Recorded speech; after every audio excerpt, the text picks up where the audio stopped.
বাবারা আস্তে আস্তে করে আমার আদম বাবার চক্ষুটা খুলতেছে, জিহ্বাটা নাড়াইতেছে, ঠোঁট দুইটা নাড়াইতেছে।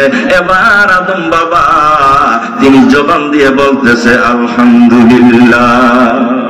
আমার আল্লাহ ডাক দিয়া কয় রে ফেরেশতারা দেখ রে দেখ, আমার আদমকে আমি বানাইতে তোরা কত কথা বলছিলে। আমার আদম সন্তানেরা পৃথিবীর মধ্যে যাই মারামারি করবে, রক্তপাত করবে। রে ফেরেশতারা দেখ দেখ, আমার কত ভালো লাগতেছে। আমার আদমকে আমি সৃষ্টি করা মাত্রই আমার আদম আমার জিকির করতেছে, জুড়ে কোন সুবহানাল্লাহ। আদম নবীকে বানানো। এবার আদম নবী ডাক দিয়ে কয় মাবুদ, আমার পিঠের মধ্যে কিসের গুনগুন গুনগুন শব্দ শোনা যায়, আমার পাছনে কিসের গুনগুন শব্দ শোনা যাচ্ছে। আমার আল্লাহ ডাক দিয়া কয় আদম, তোমার পাছনে ফেরেশতারা, তোমার পাছনে আমি আমার বন্ধুর নূর মুবারক রেখে দিয়েছি। আমার বন্ধুর নূর মুবারক দেখে ফেরেশতারা দুরূদ ও সালাম পাঠ করতেছে, তাওয়াফ করতেছে।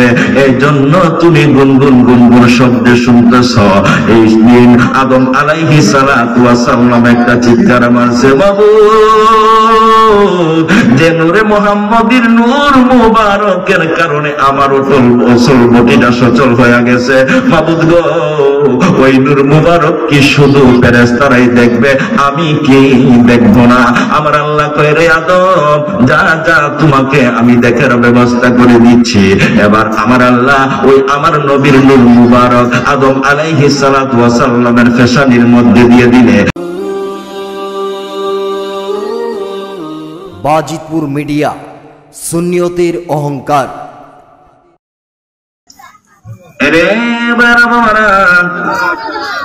কারা গো বাড়িতে বসে আছেন? কারা আজকের জান্নাতের বাগানে আসতে পারেন না গো? কারা আজকের এই মাহফিলে বসতে পারেন না? এই বসাটা যদি আপনি আমার জন্য জীবনের শেষ বসা হয়ে যায়, এই মাহফিলটা যদি আপনি আমার জীবনের শেষ মাহফিল হয়ে যায়, শেষ মাহফিল মনে করে রে বাবারা মাহফিলে চলে আসুন। কারণ এমন তো হইতে পারে আজকের মাহফিলকে উসিলা করে আমার আল্লাহ আপনি আমাকে মাফ করে দিতে পারে। কথা কোন ঠিক কিনা রে বাবারা? আপনি আমি বসে আছি, দাঁড়ানোর ক্ষমতা নাই। মুহূর্তের মধ্যে আপনি আমার সামনে আজরাইল আসতে পারে, উঠার ক্ষমতা নাই। বসার মধ্যে আজরাইল এসে আপনি আমার রূহটা বের করে নিতে পারে। কথা কোন ঠিক কিনা রে বাবারা? এজন্য আজকের মাহফিলটাকে জীবনের শেষ মাহফিল মনে করে চলে আসুন। কবে জানি মৌতের চিঠি লইয়া নিষ্ঠুর আজরাইল হাজির হইয়া যায়। কবে জানি ঘর থেকে বাহির করবে রে, আর ঘরের ভিতরে নিবে না। উঠানের কিনারে পর্দা ঢালাইয়া জীবনের শেষ গোসল করাবে রে। আদরের সন্তানেরা উঠানের কিনারে দাঁড়ায়া দাঁড়ায়া কাঁদবে আর ডাকবে বাবা গো, পর্দার ভিতরে কিসের গোসল করবো বাবা? মা তাই না বুকে উঠাবে, আইরে আমার দিন, আজকে থেকে তোমার দিন হইয়া গেছ রে বাবারা। এই জন্য মাহফিলে চলে আসুন। এই মাহফিলের মধ্যে যদি আপনি আমি বসে যাই, আমার মদিনার নবী মদিনার থেকে খুশি হয়ে যাবে। কথা কোন ঠিক কিনা? কোরআন হাদিস খুলে দেখো, আদম তো সামান্য নয়, কুরআন হাদিস খুলে দেখো আদম তো সামান্য নয় সাইয়া দেখো পাক কোরআনে সূরাত আল বাকারাতে সাইয়া দেখো পাক কোরআনে সূরাত আল বাকারাতে বলিয়াছে পাক যাতে বলিয়াছে পাক যাতে আদম হইতে হওয়া জুদা নয় কুরআন হাদিস খুলে দেখো আদম তো সামান্য নয় কুরআন হাদিস খুলে দেখো আদম তো সামান্য নয় জোরে জোরে কোন আল্লাহু আকবার আমার আল্লাহ পবিত্র কালামুল্লাহ শরীফের মধ্যে তিনি ইরশাদ করতেছেন ওয়া ইযা ক্বালা রাব্বুকা লিল মালাইকাতি ইন্নী জাইলুন ফিল আরদি খলিফা আমার আল্লাহ ফেরেশতাদেরকে লইয়া তিনি আলোচনা করতেছেন আর বলতেছেন ফেরেশতারা রে আমি দুনিয়ার মধ্যে একজন খলিফা পাঠাবো আমি একজন প্রতিনিধি পাঠাবো দুনিয়ার মধ্যে আমি আমার একজন প্রতিনিধি পাঠাবো বাবারা ওই সময় ফেরেশতারা বলতেছে ক্বালু আতাজআলু ফিহা মান ইউফসিদু ফিহা ওয়া ইয়াসফিকু দিমাআ ওয়া নাহনু নুসাব্বিহু বিহামদিকা ওয়া নুকাদ্দিসু লাক ফেরেশতারা ডাক দিয়া কয় মাবুদ আপনি খলিফা দুনিয়ায় পাঠাইবেন আপনার প্রতিনিধি দুনিয়ার মধ্যে পাঠাইবেন রে খোদা আপনি যদি দুনিয়ার মধ্যে আদম সন্তান পাঠান ওই আদম সন্তানেরা যায় মারামারি করবে তারা যায় রক্তপাত করবে রে মাবুদ তাদেরকে আপনি দুনিয়ার মধ্যে পাঠাইয়েন না আমরা তো আপনার জিকির করি আপনার তাসবিহ তাহলিল পাঠ করি মাবুদ তাদেরকে আপনি দুনিয়ার মধ্যে পাঠাইয়েন না ওই দিন আপনি আমার আল্লাহ বলতেছেন ক্বালা ইন্নী আ'লামু মা লা তা'লামুন আমার আল্লাহ ডাক দিয়া কই রে ফেরেশতারা আমি আল্লাহ যা জানি তোমরা তা জানো না আমি আল্লাহ যা জানি তোমরা তা জানো না আমার আল্লাহ পাক রব্বুল আলামিন ওই দিন হযরত জিবরাইল আলাইহিস সালামকে বলতেছেন যে জিবরাইল যা যা মাটি নিয়ে আয় আমি মাটি দিয়ে আমি আদম বানাইব হযরত জিবরাইল আলাইহিস সালাতু ওয়াস সালাম মাটির কাছে চলে গেলেন মাটি আনার জন্য মাটি কান্দে আর কান্দে জিবরাইল আমি তো তোমার কোনো ক্ষতি করি নাই তাহলে কেন তুমি আমার ক্ষতি করবে আমার কাছ থেকে মাটি নিও না আমাকে তুমি বোধ করিও না জিবরাইল চলে আসলো মাটির কান্না দেখে মায়া লেগে গেল এবার ইসরাফিল আসলো ইসরাফিলও মাটির কান্না দেখে মায়া লেগে গেল এবার মিকাইল আসলো মিকাইলেরও মায়া লেগে যায় মাটির কান্না দেখে অবশেষে হযরত আজরাইল আলাইহিস সালাতু ওয়াস সালাম আসলেন আজরাইল আসার পরে মাটির কান্না আরো বেড়ে যায় আজরাইল আলাইহিস সালাতু ওয়াস সালাম বলতেছেন রে মাটি তুমি কেন কান্দো মাটি বলে রে আজরাইল শোনা রে আমি কেন কান্দি রে মাটি রে আজরাইল আমার কাছে জিবরাইল আসলো মিকাইল আসলো ইসরাফিল আসলো আমার কান্না দেখে মায়া লেগে যায় তারা আমার কাছ থেকে মাটি নেয় না তারা ফিরে গিয়েছে রে আজরাইল তোমার কি মায়া লাগবে না তোমার কি দয়া লাগে না রে আজরাইল আমি তো তোমার কোনো ক্ষতি করি নাই তাহলে তুমি কেন আমার ক্ষতি করবে আমাকে তুমি কেন খুদ করবে? ওই মাটি দিয়ে যদি আদম বানাও, মানুষ বানাও, ওই মানুষেরা আমি মাটির উপরে তাইকা তাইকা আমার আল্লাহর নাফরমান করবে, এই জন্য আমি সইতে পারবো না রে আজরাইল। না না, মাটি নিস না। হযরত আজরাইল আলাইহিস সালাতু ওয়াস সালাম ডাক দিয়া কয়, মাটি রে, তোমার কান্না দেখে আমারও মায়া লেগে গেছে রে মাটি। আমি তোমার সাথে ওয়াদা করলাম আমি তোমার কাছ থেকে মাটি নিব না, কিন্তু শর্ত হচ্ছে একটা। কি শর্ত রে আজরাইল? রে মাটি, আমার আল্লাহ হুকুম করেছে মাটি নেওয়ার জন্য, আর তুমি কাঁদতেছো মাটি না নেওয়ার জন্য। রে মাটি, আমার আল্লাহর হুকুম আর তোমার কান্নাকে আমি পাল্লায় ওজন করব। যদি তোমার কান্না বাড়ি হয়ে যায়, কথা দিলাম আমি তোমার কাছ থেকে মাটি নিব না।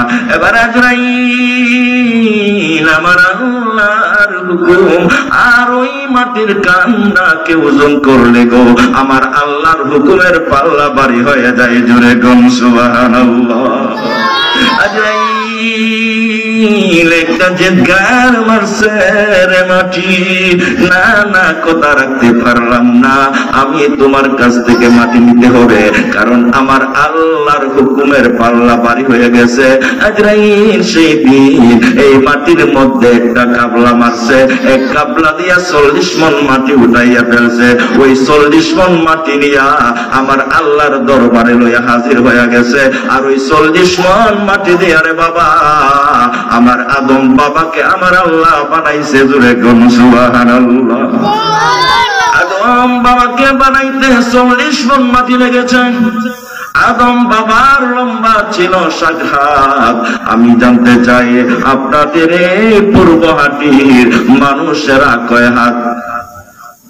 কয় হাত? 3.5 হাত। আর আমাদের আদম বাবার উচ্চতা ছিল, লম্বা ছিল 60 হাত। কয় হাত?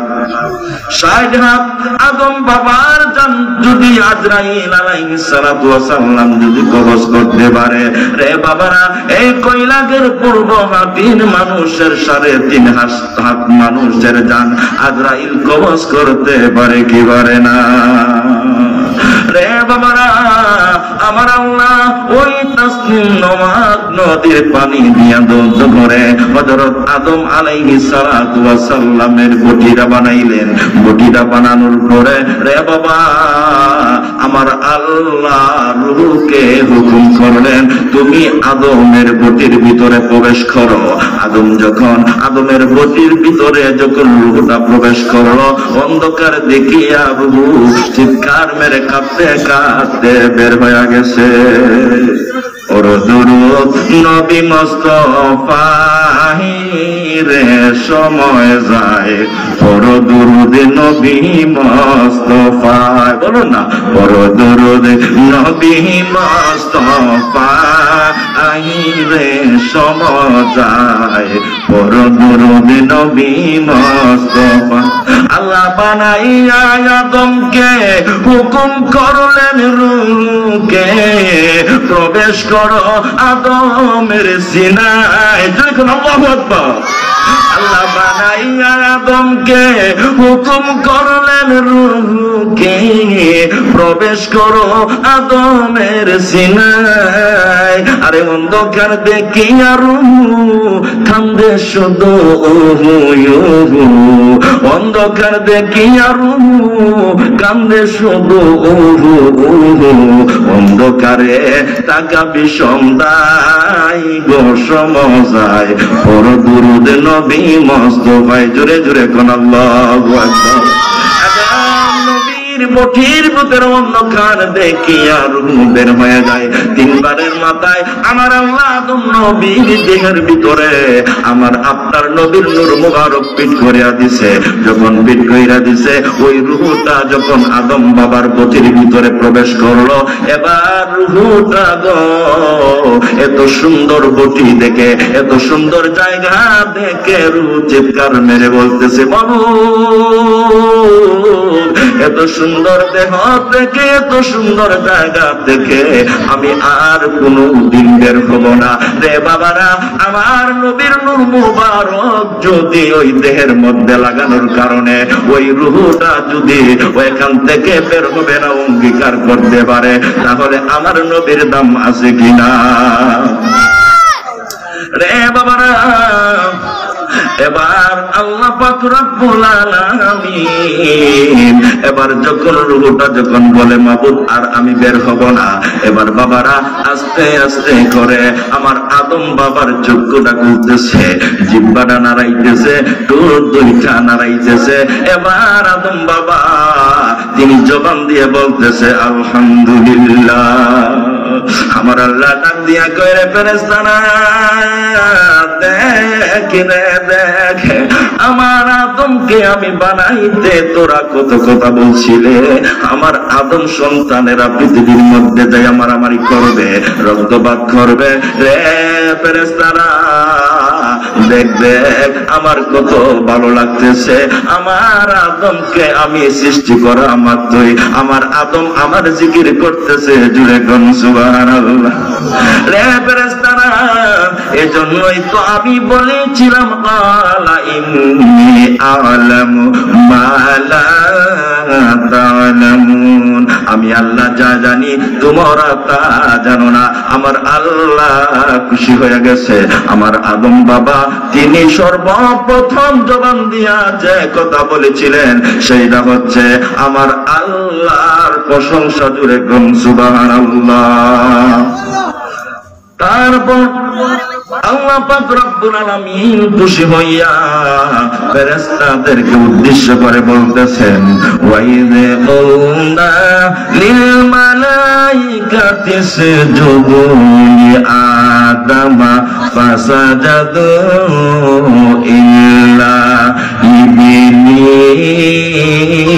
ইবলিস। আমার আল্লাহ ডাক দিয়া কইরে ফেরেশতারা আমার আদম আমার প্রশংসা করেছে, আমি খুশি হয়ে গেছি রে ফেরেশতারা ফাসাজাদু, তোমরা তাড়াতাড়ি করো আর দেরি করো না।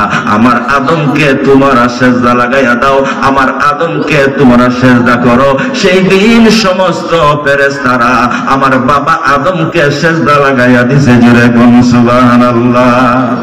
ইল্লা ইবলিস, শুধু ইবলিস ব্যতীত সবাই আমার আদম বাবাকে সিজদা করেছে রে বাবারা।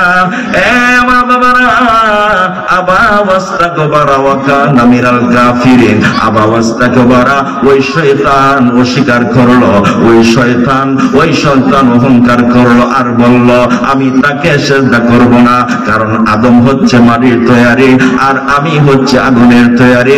আমি তাকে উপরে, আদম তাকে নিচে, না না সিজদা করতে পারবো না। আবা ওয়াস্তাকবারা অস্বীকার করলো, না না সিজদা করতে পারবো না। আমার আল্লাহ সেদিন ওই ইবলিসের প্রতি রাগ হইয়া আমার আল্লাহ বলতেছে ওয়া কানা মিনাল কাফিরিন।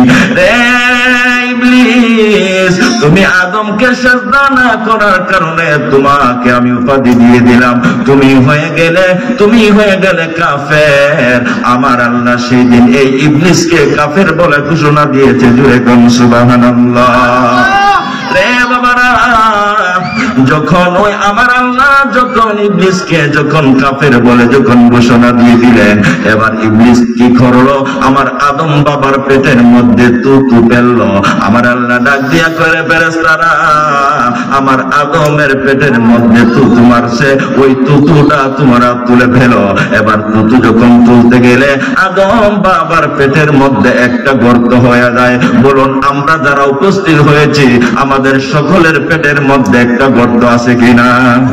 এই গর্তটাকে আমরা বলি নাভি। এর হাকিকত হচ্ছে ফেরেশতারা যখন ওই ইবলিসের তুতু যখন তুলতে গিয়েছিল আমার আদম বাবার পেটের মধ্যে গর্ত হয়ে গিয়েছিল।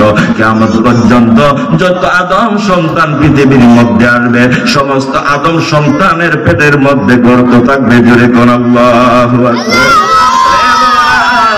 ওই ইবলিসের ওই তু দিয়ে আমার আল্লাহ কুকুর বানাইছে, আমার আল্লাহ কুকুর বানাইছে। পৃথিবীর মধ্যে যত কুকুর দেখেন সমস্ত এই কুকুরকে আমার আল্লাহ ওই ইবলিসের তু দিয়া বানাইছে। দূরে কোন আল্লাহু আকবার।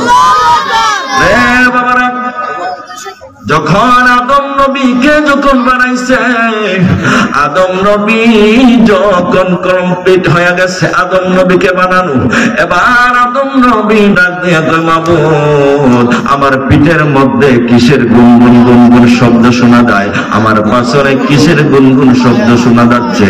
আমার আল্লাহ ডাক দিয়ে কয়, আদম তোমার পাছনে ফেরেশতারা, তোমার পাছনে আমি আমার বন্ধুর নূর মুবারক রেখে দিয়েছি। আমার বন্ধুর নূর মুবারক দেখে ফেরেশতারা দুরূদ ও সালাম পাঠ করতেছে, তাওয়াফ করতেছে। এই জন্য তুমি গুনগুন গুনগুন শব্দে শুনতেছ। এই দিন আদম আলাইহিস সালাতু ওয়াস সালাম একটা চিৎকার মারছে, মাবুদ যে নূরে মুহাম্মদের নূর মুবারকের কারণে আমার অচল বটিটা সচল হয়ে গেছে। মাবুদ গো, ওই নূর মুবারক কি শুধু ফেরেশতারাই দেখবে, আমি কি দেখবো না? আমার আল্লাহ কয়, রে আদম যা যা, তোমাকে আমি দেখার ব্যবস্থা করে দিচ্ছি। এবার আমার আল্লাহ ওই আমার নবীর নূর মুবারক আদম আলাইহিস সালাতু ওয়াস সালামের পেশানির মধ্যে দিয়ে দিলে, যখন পেশানির মধ্যে দিয়ে দিলে আদম নবী সেই দিন কান্দে আর বলে, মাবুদ মনের আশা কি পূরণ হইব না? এমন জায়গার মধ্যে আপনি নূর মুবারক রেখে দিলেন গো, চোখের পাশে তাকায়া, তারপরও আমি ওই নূর মুবারক দেখতে পাচ্ছি না। মাবুদ গো, আমার মনের আশা কি পূরণ করবেন না? আমার আল্লাহ ডাক দিয়ে কয়, আদম আমার বন্ধুর নূর মুবারক দেখতে চাইছিস? না না, তোকে আমি জুদা করব না, তোকে আমি নারাজ করব না। ওই দুইটা বিদ্যাঙ্গুলি সামনে বাড়াইয়া দে। আমার আল্লাহর কথায় সেদিন আদম নবী এইভাবে দুইটা বিদ্যা আঙ্গুলি যখন বাড়াইয়া দিছে, আমার আল্লাহ ওই বিদ্যাঙ্গুলির মধ্যে গ্লাস ফিটিং করে দিয়েছে। ওই গ্লাসের মধ্যে আমার আপনার নবীর নূর মুবারক যখন আদম নবী যখন দেখে ফেলছে, আদম নবী আশ্চর্য করতে পারে না। আমার নবীর প্রেমে মহব্বতে এইভাবে সুমা লাগাইয়া দিছে। জুড়ে কোন সুবহানাল্লাহ। ও নবীর প্রেমিকেরা দিশে হারা মরণের বয়ে ঘড়ি না, প্রেম তো মরে না। বলুন না, ও নবীর প্রেমিকেরা দিশে হারা মরণের বয়ে ঘড়ি না, প্রেম তো মরে না। বলে তুমি প্রেম ভিখারি, চইলা যাও মুর্শিদের বাড়িও। হইলে তুমি প্রেম ভিখারি, চইলা যাও মুর্শিদের বাড়িও। ওরে মুর্শিদ তোমার হবে রে আইনা দেখবা সোনার মদিনা। ওরে মুর্শিদ তোমার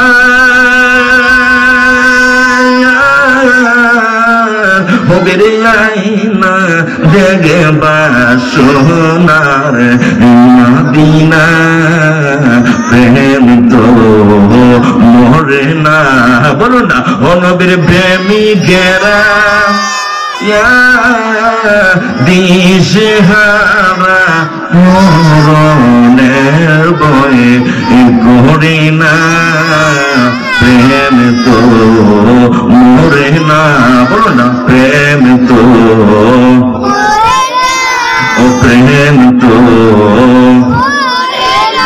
রে বাবারা। এবার হযরত আদম আলাইহিস সালাতু ওয়াস সালাম যখন তিনি বসে আছেন।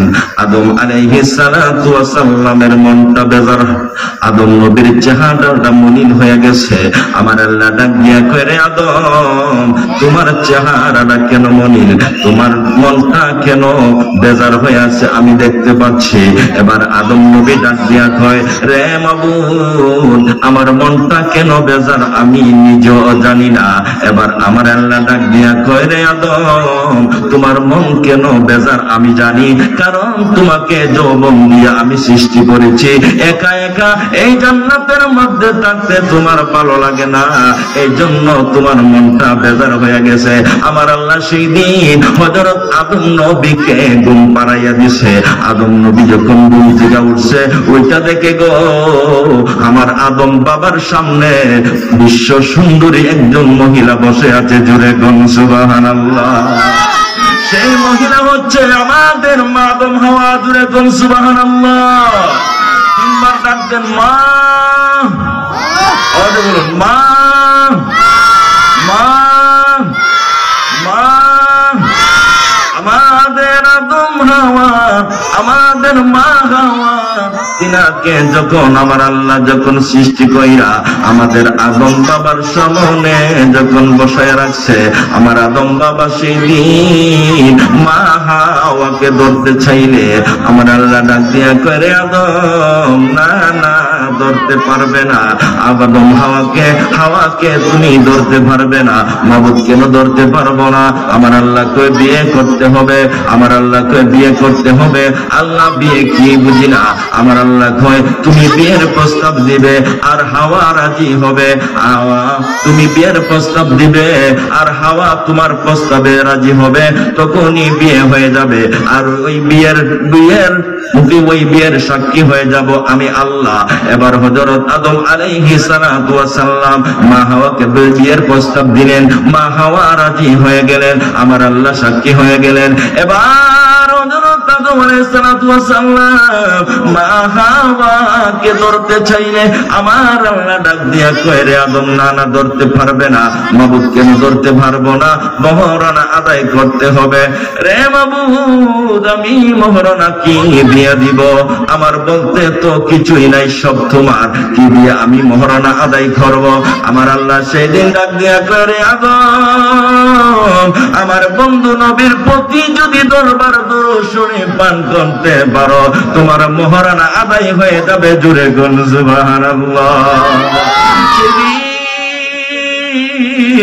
আমার নবীর এই দুরূদ শরীফের উসিলায়, দুরূদ শরীফের কারণে আদম নবীর বিয়ের বৈধতা লাভ করে। জুড়ে কোন সুবহানাল্লাহ।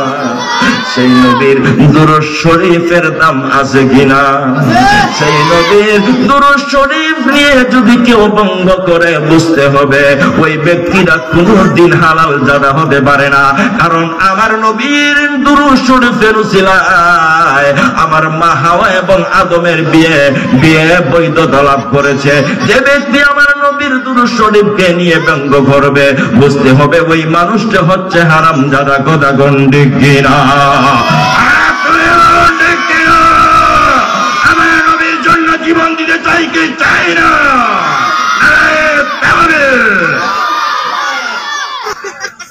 বাবার আমার নবী দুরূদ শরীফের সিরায় আদম নবীর বিয়ের বৈধতা লাভ করে। আর সেই নবীর দুরূদ শরীফকে ব্যঙ্গ করা যাবে না। সেই নবীর দুরূদ শরীফকে ভালোবাসতে হবে। যদি ভালোবাসেন, হাসরের ময়দানে মা আপনাকে ভুলে যাবে, বাবা আপনাকে ভুলে যাবে, আমার মদিনার কামলিওয়ালা নবী আপনি আমাকে বলবে না। একটাই মাত্র কারণ, দুরূদ শরীফ পড়ার কারণে আমার নবী আপনি আমাকে বলবে না, সুপারিশ করে আল্লাহ পাকের জান্নাতে প্রবেশ করে দিবে। জোরে কোন সুবহানাল্লাহ। রে বাবারা, আমার সময় আর বেশি নয়, অল্প কিছুক্ষণ সময় আছে। আমি আবার আরেকটা মাহফিলে যেতে হবে। এই আলোচনাটা শেষ পর্যায়ে যেতে পারবো না। আমি বলতেছিলাম আমার নবীর দুরূদ শরীফ দিয়া হযরত আদম আলাইহিস সালামের বিয়ে বৈধতা লাভ করে। আমার আল্লাহ পাক রব্বুল আলামিন আমার নবীকে কত ইজ্জত দিয়েছে, সম্মান দিয়েছে। রে বাবারা, আমার সেই মদিনার ইজ্জত নবীর পক্ষ হইয়া যদি আপনি আমি যদি মাহফিলের মধ্যে বসে যদি দুইটা চোখের পানি ছেড়ে দেই, আমার মদিনার কামলিওয়ালা গো, বলুন মদিনার থেকে আমাদেরকে দেখে কি দেখে না? ওই মদিনার নবীর মোহব্বতে যদি দুইটা চোখের পানি ছেড়ে দেন, যদি দিলটা নরম করে দেন রে বাবারা, আমার মদিনার নবী আপনি আমার প্রতি রাজি হয়ে যাবে, খুশি হয়ে যাবে রে বাবারা। আমি বলতেছিলাম হযরত আদম আলাইহিস সালাতু ওয়াস সালামকে আমার আল্লাহ বানিয়েছেন, আপনি আমার আল্লাহ বানিয়েছেন আল্লাহ পাকের ইবাদত করার জন্য, আল্লাহ পাককে সন্তুষ্টি করার জন্য রে বাবারা। আদম আলাইহিস সালাতু ওয়াস সালাম বেহেশতের মধ্যে রয়েছেন, এবার হঠাৎ করে দেখা যায় মা হাওয়ার মনটা বেজার। এবার হযরত আদম আলাইহিস সালাতু ওয়াস সালাম বলতেছে, হাওয়া গো তোমার কেন মন বেজার? আমারও একদিন এরকম হয়েছিল, আমার মন বেজার ছিল, কিন্তু আমার মন বেজার থাকার কারণ হচ্ছে আমার সাথী ছিল না, সঙ্গী ছিল না, এজন্য আমার আল্লাহ সঙ্গী হিসাবে তোমাকে বানাইছে রে হাওয়া। তোমার তো সঙ্গী আছে, সাথী আছে, তোমার সাথী হলাম আমি আদম, তাহলে কেন তুমি বেজার জানতে চাই? এবার মা হাওয়া ডাক দিয়া কয়, আদম গো আমি জান্নাতের গ্লাসের মধ্যে আমি দেখলাম তোমার থেকে আমি বেশি সুন্দর, এই জন্য আমার মন বেজার। জোরে কোন আল্লাহু আকবার। সেদিন আদম নবী দুইটা চোখের পানি ছেড়ে দিয়ে আমার আল্লাহর দরবারে দরখাস্ত করে, মাবুদ গো হাওয়া দিয়ে আমার থেকে অনেক সুন্দর, এজন্য হাওয়ার মন বেজার। মাবুদ গো হাওয়া তো আমাকে ছেড়ে চলে যাইবে, আল্লাহ তুমি হাওয়া থেকে আমাকে সুন্দর বানাইয়া দাও। আমার আল্লাহ ডাক দিয়া করে, আদম পৃথিবীর মধ্যে এই বেহেশতের মধ্যে দ্বিতীয় আর কোন মানুষ নাই, হাওয়া কোথায় যাইবে? যাইতে পারবে না, যাওয়ার কোন জায়গা নাই। তারপর আদম নবী বলে, আল্লাহ তারপর আপনি তো ইচ্ছা করলে সুন্দর বানাইতে পারেন, আপনি আমাকে হাওয়া থেকে সুন্দর বানাইয়া দেন। সেই দিন আমার আল্লাহ হযরত আদম আলাইহিস সালামকে ঘুম পাড়াইয়া দিলেন। ঘুম থেকে উঠে দেখেন হযরত আদম আলাইহিস সালামের মুখের মধ্যে দাড়ি, মুখের মধ্যে লোম। হযরত আদম আলাইহিস সালাম সেই দিন একটা দৌড় মাইরা মা হাওয়ার কাছে চইলা গেছে, যাইয়া বলতেছে, হাওয়া গো দেখ দেখ আমাকে এখন কেমন লাগে। মা হাওয়া সেই দিন ডাক দিয়া বলে, আদম রে তোমাকে তো এখন আগের থেকে অনেক সুন্দর দেখা যায়। জোরে কোন সুবহানাল্লাহ। আদম তুমি তো আমার থেকে সুন্দরী হয়ে গেছো, আমার থেকে সুন্দর হয়ে গেছো, এজন্য রে বাবারা, এজন্য বাবারা আদম আলাইহিস সালাতু ওয়াস সালাম দাড়িওয়ালা লোককে সুন্দর বলে ঘোষণা দিয়েছে। আর আজকে আমাদের সমাজের মধ্যে দাড়িওয়ালা যুবককে কন্যারা বিয়ে করতে চায় না, কথা কোন ঠিক কিনা? তাহলে বোঝা গেল মা হাওয়া ছিল বিশ্ব সুন্দরী, তার চেয়ে আরো বিশ্ব সুন্দরী হচ্ছে ওই মেয়েরা, ঠিক কিনা?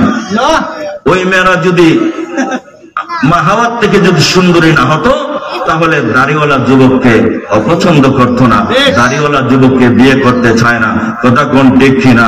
পৃথিবীর বাংলার সমস্ত যুবক যদি দাড়ি রেখে ফেলে, তাহলে বিয়ে করবো কেন? সবাই দাড়ি রাখবেন, নবীর সুন্নাত পালন করবেন, ঠিক নিয়ে বিপ্লব ভাই? হ্যাঁ ঠিক।